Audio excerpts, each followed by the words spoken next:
your lows, and you've been absolutely magnificent right through. How does one get up off the deck when things aren't going well? I would like to share one experience with you here. It's a funny story, but completely out of the box, which we hadn't tried, and it did wonders for our team. We were playing against New Zealand, and Cris was bowling. This was in India, in Mohali, so in your hometown.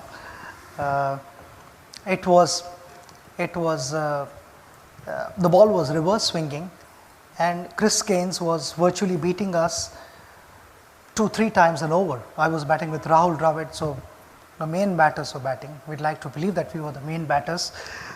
And we were getting beaten, and we were sort of clueless because we couldn't see the shine. Sometimes the surfaces are such that it becomes a little difficult to figure out which side is the shiny side and which is the rough side.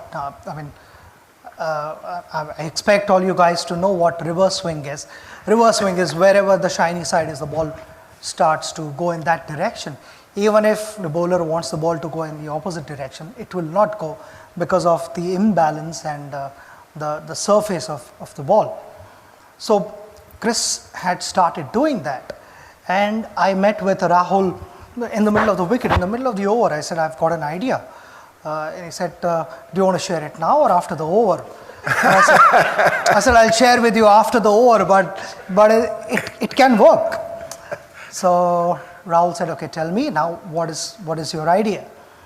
I said to Rahul, I am closer to the bowler, and when he's walking back on the run-up, I need to stand here. When he's walking back onto his run-up, I would be watching him closely, and I'd be watching the ball. Which side is the shiny side and which side is the rough side? So Rahul said, then what happens after that? I said, whichever side is the shiny side, I will hold the bat in that hand. If he's going to bowl an outswinger, the bat is going to be in my left hand. If he's bowling in swinger, the bat is in my right hand at the non-striker's end. So that's the only time in my career when the batsman is ready to face the ball. He's not watching the bowler, he's watching the bat in my hand. So he's very good. So Rahul is watching me,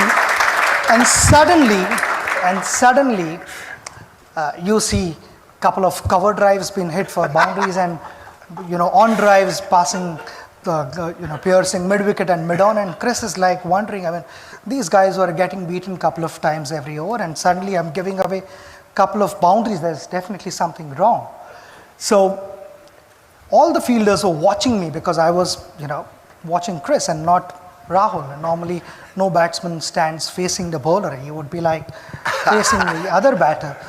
And then I would quickly change the bat, and by then they had sort of figured out that there is something fishy. And Cris lost his momentum, he lost his rhythm, and he held the ball cross seam, and he bowled the ball, and instead of looking at Rahul or checking what has happened there, he looks at me and I said, what have you got for this?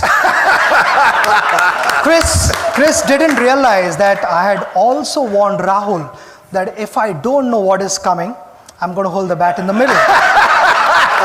So that is how the story goes. So it's just, in short, it's just being a step ahead of your opposition.